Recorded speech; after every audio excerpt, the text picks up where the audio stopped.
And what is the difference from Trentino to, for example, Franciacorta or other sparkling areas? That Trentino is in the Dolomites, is mountain. So the territory, the soil and the climate is amazing, with a very big difference between night and day, and with the mountain air, and with the soil, the typical Trentino red rocks. So if you had the occasion to come to Maso Martis, and we have just planted some new meunier, and you see the red rocks all over there. It's a really, really beautiful place.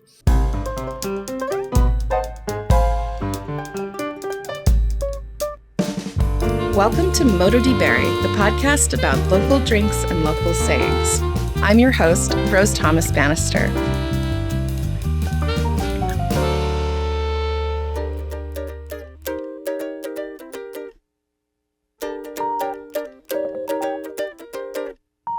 I'm here today with Alessandra Caroni, who has a passion for small wineries and works to help them bring their wines to international markets.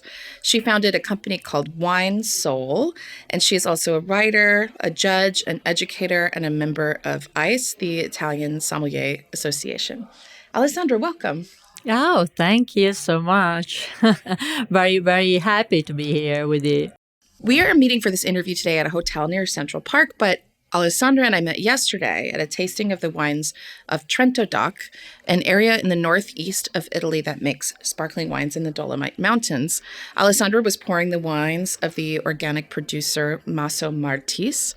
Alessandra, Maso Martis is one of your clients, but are you yourself from the Trentino region? No, I am from Reggio Emilia, which is in Emilia-Romagna, close to Bologna. I don't know if you've been there. Is about 200 kilometers from Trento.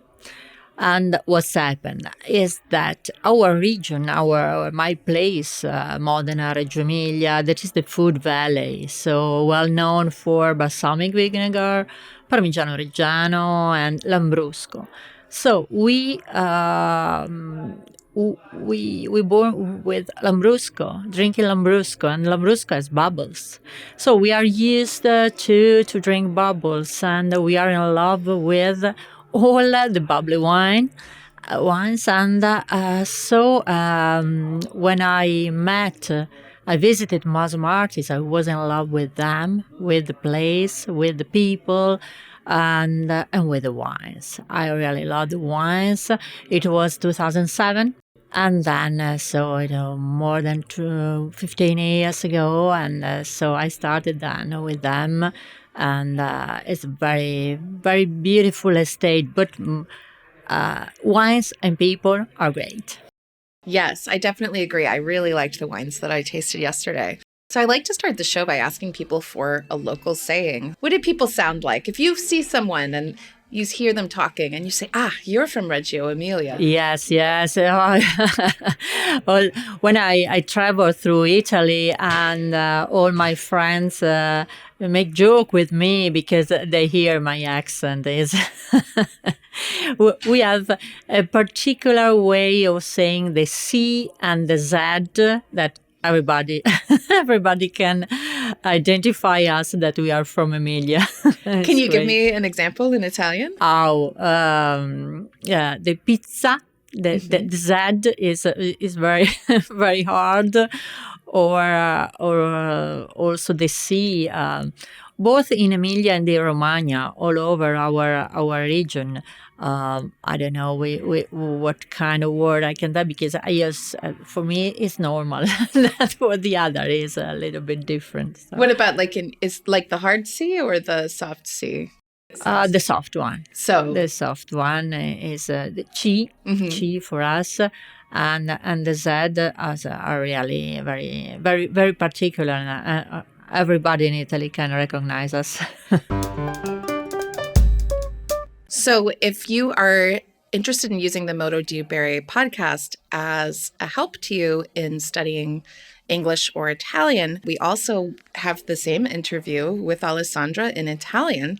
So if you go to the Modo di Bere Italiano podcast, you can hear a little more of Alessandra's Reggio Emilia accent, and also maybe pick up a few words of Italian along the way. So it can be kind of a fun language learning tool, I hope, for people. If you're using the podcast in that way, please let me know. You can always send me an email at my website, motodibere.com, or send a DM on Instagram at motodibere. I want to hear if anyone is using the episodes back to back to study English or Italian. I hope that it's helpful to you. When I was studying Italian early on, and still to this day, I like to listen to wine podcasts in Italian. It was something that had helped me. So speaking of Trento DOC, can you tell us a little bit more about the history of this region for sparkling wines? Yeah, Trentino is really amazing for sparkling wine. Trento DOC, it is a promotion institute which was born in 2007. And the DOC some years before, so 1997, I think, or 94. And so it's young, because if you think to Champagne is a history of 200 years, so we are very young. The Trento DOC is very young. But the farmers who produce Trento DOC are really people that lives there and lives the territory. It's amazing. Comparison with the Champagne, it's very small. We are speaking of small numbers. There are mainly 3 big companies, but the others are really very small producers. And what is the difference from Trentino to, for example, Franciacorta or other sparkling areas? That Trentino is in the Dolomites, is mountain. So the territory, the soil and the climate is amazing, with a very big difference between night and day, and with the mountain air, and with the soil, the typical Trentino red rocks. So if you had the occasion to come to Maso Martis, and we have just planted some new meunier, and you see the red rocks all over there. It's a really, really beautiful place. I have not had the pleasure to spend some time in the Dolomites. What are they like? What is the area like? Oh, the area is the mountain, the most beautiful mountains. It is UNESCO, protected by UNESCO, and the mountains there are amazing. People come to ski there from all over the world.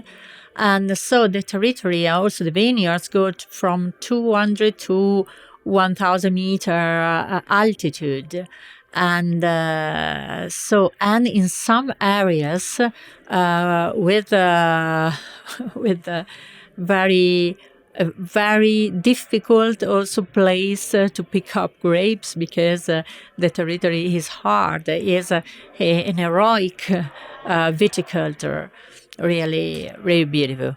I noticed a lot of incredible acidity and also minerality in the wines. And even these wines that I tasted yesterday at the Trento DOC tasting that were aged as much as 60 months on the lees still had an incredible acidity and freshness. Does that have to do with the soil, or is it the elevation? Maybe both? Both. The territory, both. The soil, the climate, the air, the breeze, the mountains, and all together, as the French said, the terroir. Mm-hmm. That's it, all together. And yes, you're right. There is minerality, there is a freshness, both a very good body, very direct wines, fine, elegant, a very, very beautiful place where sparkling can be cultivated. And Trento DOC had a really good success, big success also in Italy in these last years. It is booming, really. So my understanding is that the French grapes have a long, long history in this particular area, and also a long history of making sparkling wine, but that it was really in the 70s or 80s that things started to begin for the Trento DOC name. Is that right? And what was the story there? But the first person that gives something to Trentino was Giulio Ferrari. Giulio Ferrari understood at the beginning of 19 that Trentino could be a real place for the sparkling wine. And that's the start of this story. And then the farmers believe in it, and so they were clever to believe in it and to start this project. But the first person, and also there is now the wine Giulio Ferrari with his name that is always one of the top of our sparkling wine. I see. You see it at the auto racing, right, with the Ferrari. It's a very big celebration. Yeah. It was in Miami. Yeah. Now, of course, not related at all to the car. Different Ferrari, right?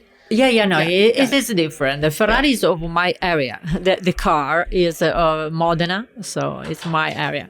While Giulio Ferrari and the company, Wine Estate Ferrari, is Trentino. Yeah. But a good relationship now, and we are happy that the Trento DOC could be a witness of the car, of our motor valley, also, we can say. I understand that there are really strict rules for the Trento DOC, more so strict than Champagne. Everything from vine training to the amount of time aging. Can you tell us something about those requirements and what they do for the wine? Yes, also there are some rules for sustainability, because it is very important. We know that also with this problem that we have in our society, sustainability is the most important thing. So there are the rules that every producer must look at, because but it is also more easier in a territory like Trentino than, for example, in our region. I think they are in the mountains, so the nature is number one. Then we have also agent rules. For a reserva, needs to be on the lease for at least 36 months. For a millesimato, so a vintage, at least 24. So strict rules in order to have a very high quality product. That is the aim, and I think that the results say it is correct. Really liked the Maso Martis wines. I was really happy to see that it was an organic farm. I thought the Blanc de Blanc was delicious. The Dosaggio Zero Reserva that I tried with the portion of the barrel-aged Chardonnay was so intense and luxurious, like so much flavor. It was almost like a meal, really complex. And I think my favorite was the Extra Brut Rosé. Wow, the rosé is amazing. Really, I love it. Really amazing, because Pinot Noir, I'm in love with it, and also the family of Maso Martis, Stelzer, Roberta and Antonio, now their daughters, are in love with Pinot Noir. And so in all the reserve wine, the main part is Pinot Noir, and with the rosé is 100% Pinot Noir. I could really feel the expression of that grape and the character of the grape, and it just had such a fresh finish, such great aromas and flavors. I really liked that wine. And you mentioned too the red rocks when we were trying that there was the influence of the minerality. I just think that's so interesting. Yeah, the soil is very, very important, and this soil gives minerality, gives the structure, gives fineness and elegance. In fact, all the wines have the same line, the same philosophy. It is the elegance. You find very, very elegant wines in all our types, and you tasted three, but then we have a pure Meunier, 100% Meunier, that is our last baby, we can say. And our top reserve, that is Madame Martis. 9 years on the lease. It is amazing, really. Yeah. If you taste a small glass of it, you need to drink a bottle because it's very very well balanced, very complex, always elegant, and I think the harmony. For people who have really enjoyed wines from the Champagne region and are interested in trying a new terroir for these wines, maybe something that they haven't tried before, I think that the Trento DOC has been winning a lot of awards and gaining a lot of recognition for really this century or more of work on these wines. And I was so happy to get to discover a little more about those wines yesterday at the tasting. It was really a pleasure. I thank you so much because you are interested in this piece of land because I think that it is amazing for people who want to try something else. They can find really very high quality wines there. I think it can be really interesting to see how a grape can find new expression in a new place. I'm always interested in the innovations that people take and the things that people try. Humans in the world saying, oh, well, what would happen if this grape was planted here, if this grape was planted here? But what would you say to the people who really, I think I would include myself in this, who are just really fascinated in this moment with the Italian varieties? Why should they be interested in the French varieties being planted in Trentino? What makes them special, and why should that story be interesting? Trentino has a very different characteristic from Champagne in a completely different territory, but the grapes found an amazing place where they can give the best of themselves. And this mountain and this breeze that comes from the Garda Lake also, and the soil, this red chalk is amazing. I think that it could be something really that can have their niche because the quantity are not so small, but the quality could be really very, very, very high in comparison with Champagne. It could be the Italian one. Yeah. I love drinking bubbles. It's one of my favorite things. I think it's such an interesting process, an interesting story. And to hear, I can see why everybody in the world wants to try to make some bubbles too, and to make the best bubbles that they can. And I'm excited to see consumers trying some of these regions where maybe they haven't tried bubbles from that place before. And I see metodo classico wines coming from all over Italy in a sense as a new trend with all different kinds of grapes and a real interest in this high quality process. So I think Trento DOC is really cool because there have been all of this time and thought and farming and interest into getting this great result, which I got to taste yesterday and I was so impressed. How did you get into wine, Alessandra? Are you from a winemaking family? No, not at all. It was just life. When I finished the school, I studied languages, foreign languages, and I want to be a model. And when I was 20, that's my dream. But then I don't want to leave my family, and so it doesn't work with model job.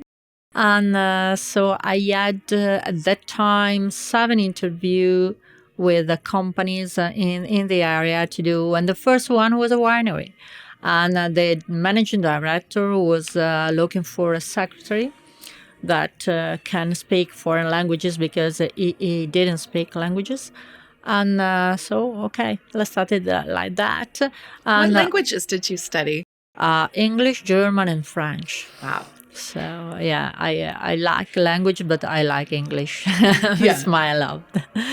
And so after the interview, he said, "Okay, I give you this job if you accept, and please pick up 12 bottles, go home and taste it, taste them, and then you will write for every bottle what do you think about them. So what did you think? No, when I was 20, I didn't drink wine. Perhaps the disco, some rum or whiskey, but not wine. And so it was the first time in this world, and then I understood everything of what's happening in vinification. But after being the secretary for 1.5 years, then I be part of the export office, and then in 2 years I became export manager, and then for 15 years I was the expo manager, and then but I feel that I do not know enough about wine. And so I studied as sommelier, and I met a winemaker consultant who followed mainly organic wine estates. I asked him to go with him to visit this wine estate, and it opened me a world. So I travel through Italy, from Sicily to Veneto to all over the Italian wine estates, mainly organic wines. And so I can see what was happening in the small wine estates. So the vineyard, the real quality, picking up the grapes by hand and making the wine. And so the winemaker told me, okay, now we taste the wine in the barrels, and then please remember them, because in 2 months we come back, and you have to remember how was the wine and how it changed. It was amazing, really, a really education that helps me a lot also in my job. So I decided to stop with the old expo manager job, because they were very big estates. So in this industry where Lambrusco were produced. And I decided to help small, high quality wine estate to go on the international market. That's it happened like that. That trip sounds like a dream. It really sounds fabulous. I'm so glad you got to have that adventure. I also have a passion for small producers from Italy, and also for traveling Italy, visiting them. What for you defines a small estate? Tell us some of the specific ways in your experience that those two things were very different and made you change directions in this way. Yeah, small wine estate normally are family owned, but it could be also a group of people. But usually they pick up grapes by hand. They are usually producing till 100,000 bottles. More or less this is, but also 200,000. They are still very, very small volume, but usually the owners take part of the life of the wine estate. And working with winemakers, it is very, very important to know the wine estate, from how they pick up the grapes, how they make wine, what kind of wine they want to do. And the best person in charge for that is the winemaker and the enologist. And so I know a lot of the enologists working for many wine estates, and so I know the estate from the inside, and it is helpful for understanding what is their philosophy and what do they think about wine. When I met Maso Martis, was just fun. It was a friend of mine that was mild sales representative for Trentino, for Lambrusco, and he told me, please come. I would like to introduce you to a beautiful wine estate. So you like bubbles, you can try, and that's. It was an exception because usually my friend enologists tell me, please taste this wine or come to visit this wine estate. And then okay, the wines, the quality of the wine is important. But then I understood that the most important thing are the people. Yes, definitely. And I love meeting these family-owned vineyards. It's really a special experience, especially to hear about the stories about these connections with the land that go back so many years. Thank you so much for coming to speak with us about the sparkling wines from the mountains from Trento DOC. But I wonder if you can tell us more about Wine Soul, tell us about your website, how people can find out more about the other small farmers that you work with. Yeah, thank you to you, Rose, because for your attention and for your love for our places. And yes, I have a website, winesoul.it, and where you can find some of my wine estates that I follow. I follow, as I told you, small wine estate. There are some from Tuscany, one from near Rome, close to our capital, Rome, and one in Emilia-Romagna, so where I live, and all different, and all from very, very nice people, very particular products like the one in Rome from a volcanic area. Nobody would think about it, but it's a very beautiful place. All of them organic, working in organic, because I think, as I said before, sustainability now is the first of our aim. It must be, and it a witness also that it is possible to produce organic wines, but really of high quality. And yes, that's it. Also, some wines from a small island in Tuscany. It is Isola del Giglio. I wish you can go I've never there. heard of it. It's amazing place. Sounds very exciting. Islands are always the most fun. So this is winesoul.it, where people can that's check out right. And my email, alessandra.c@winesoul.it, but you can find it on my web. Fantastic. I'll also put that information in the notes for the episode. Thank you so much, Alessandra, for being with us today at Moto di Bere. Thank you so much, Rose.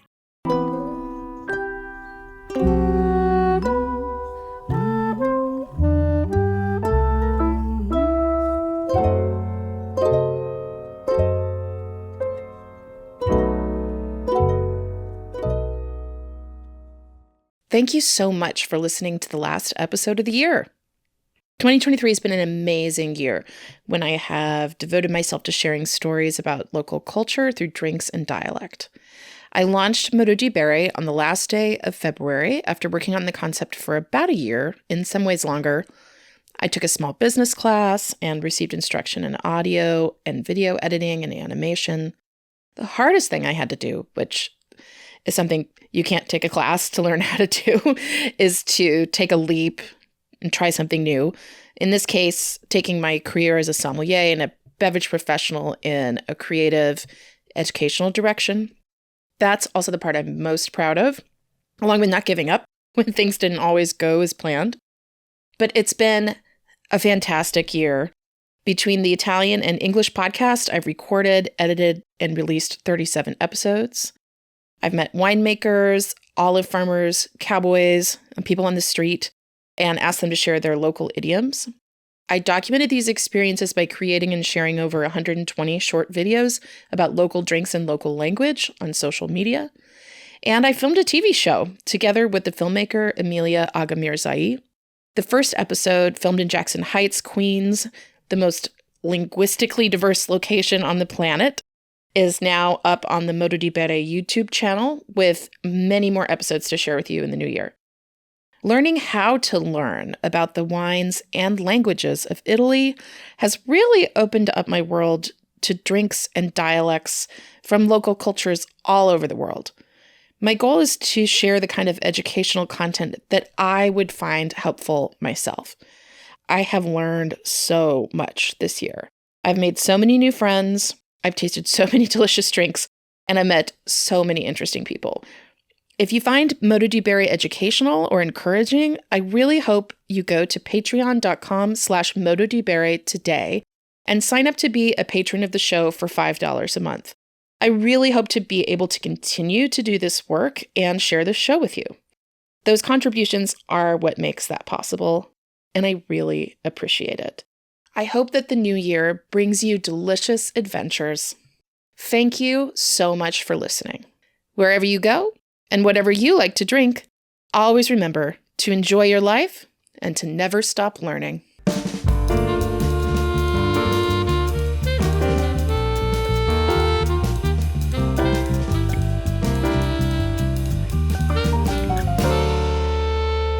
Follow Metodo di Bere on YouTube, Instagram, and TikTok for even more unique and encouraging drinks and language content. Music for the podcast was composed by Ercilia Prosperi and performed by the band O. You can purchase their recordings at oumusic.bandcamp.com.